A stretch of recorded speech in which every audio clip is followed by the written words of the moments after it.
What's going on, everybody? Welcome back to the channel. I'm Chase, and this is Cut to the Chase with me, Chase. And there is a movie I've been wanting to talk about. It's called Sound of Freedom. I haven't talked about it yet, and that is my bad. It is exceeding all expectation. This is the giant that has been sleeping and that has awakened the American conscience. I mean, Congress, I think last week, had a private screening to watch this movie to bring attention to the subject matter that it raises about child trafficking, which is a very serious and pervasive issue, being that here in the United States, it's very sad to say, the United States is the biggest consumer of that. And the neighbors down below, Mexico, are the biggest exporters. You could say there's a little problem down there at the border, but I digress. Sound of Freedom is kicking butt at the box office. This past weekend, it's been out for almost 4 weeks now, but this past weekend, it actually beat out Mission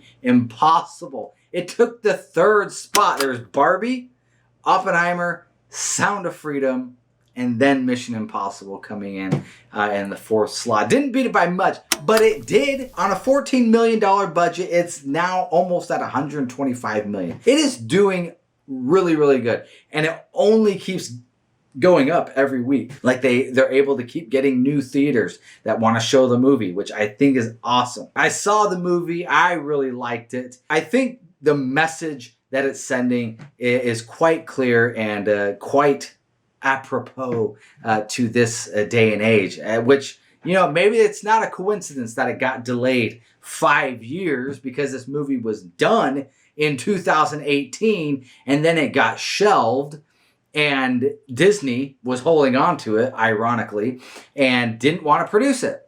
And so finally, Angel Studios was able to work something out. They got the rights to it to produce it, and they bought it, and then they literally turned around and got it out. Like, it was literally overnight. They got it at the beginning of this year. And then they turned around. They're like, we're releasing it July 4th. Not only is that America's independence, but it's symbolic for these children that are caught in their independence. However, there are detractors out there that would have you believe that the message of this movie is much more sinister than the moral message that it is sending. So let's take a look at some of these articles out here, some of their headlines from Jezebel.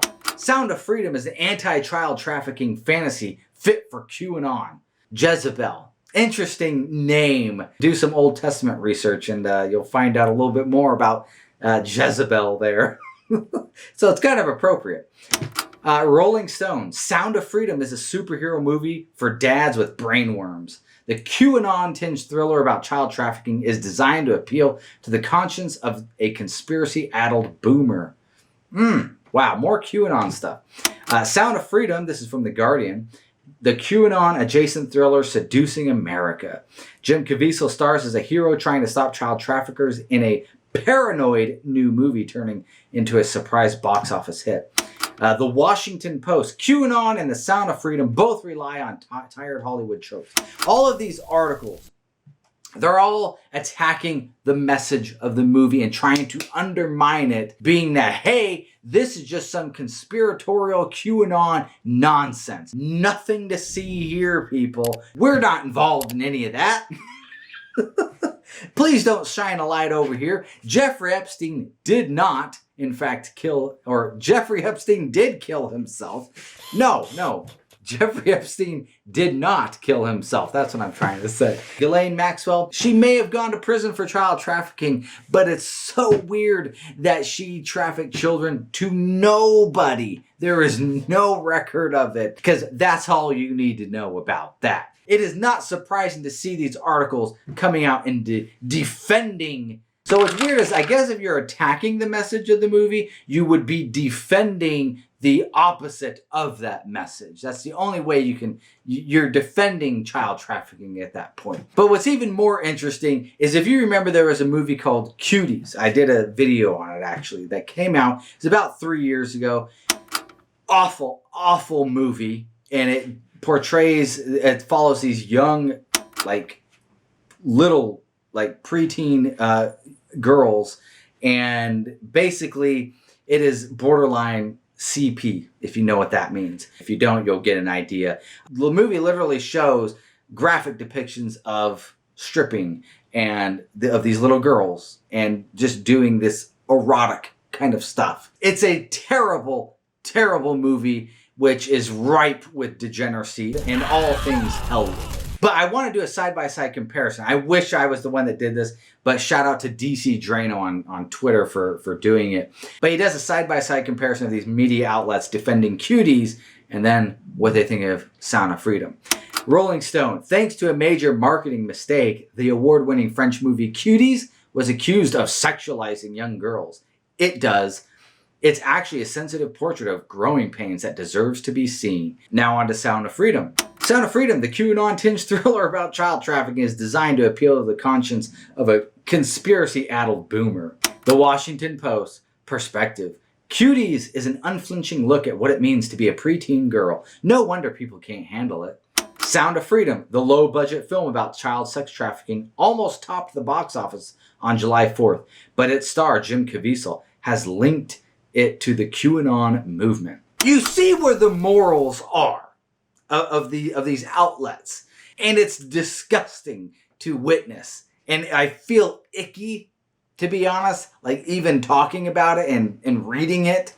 But it gets worse. From Bloomberg, QAnon and the Sound of Freedom both rely on tired Hollywood tropes. Sex trafficking movies routinely skip over some very important questions, which gives the conspiratorial right room to run wild. Pay attention to the person who wrote this, Noah Berlatsky. We're going to look into some of the opinions he's held in regards to child predators. Predators are essentially a stigmatized group. Certain people get designated as deviants. People hate them. But not only does he want you to feel bad for them, but he's also linked himself with the MAP movement, which is Minor Attracted Person movement. He's written a whole paper in regards to child trafficking. And on the surface, it looks like, oh, okay, he's trying to fight against it. But when you start reading into it, he starts leading into this narrative that the children are actually wanting to do it. He actually put out a tweet at the time in reference to his paper here, saying when people talk about child sex trafficking, they generally have an idea of kidnapping rings and violent coercion, but most underage people who trade sex don't have pimps. Adults in their lives have failed to provide them with food and shelter. He's literally taking the position that the kids and blaming the kids for getting involved in sex trafficking. Unbelievable, disgusting, degenerate human being. I want you to take a moment and imagine what this creep looks like. I want to put up a photo of him. And I want you to just for a second, imagine it. You got it in your head? Got what he looks like? Here you go. Right there. Is that pretty much not exactly what you were thinking? Because it was for me. It was for me. I probably would have went with the round glasses, but that's pretty dead on accurate. So these are the people that you're fighting against.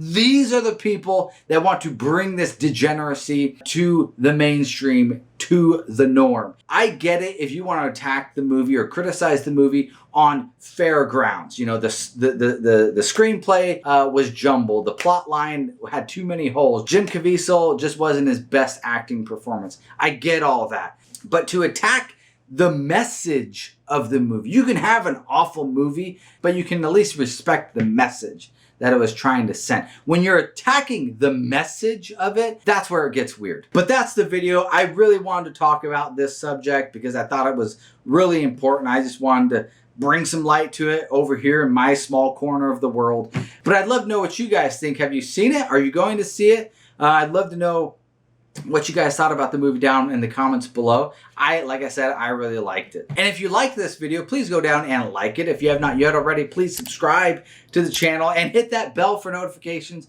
More content like this all the time. And as always, guys, peace out.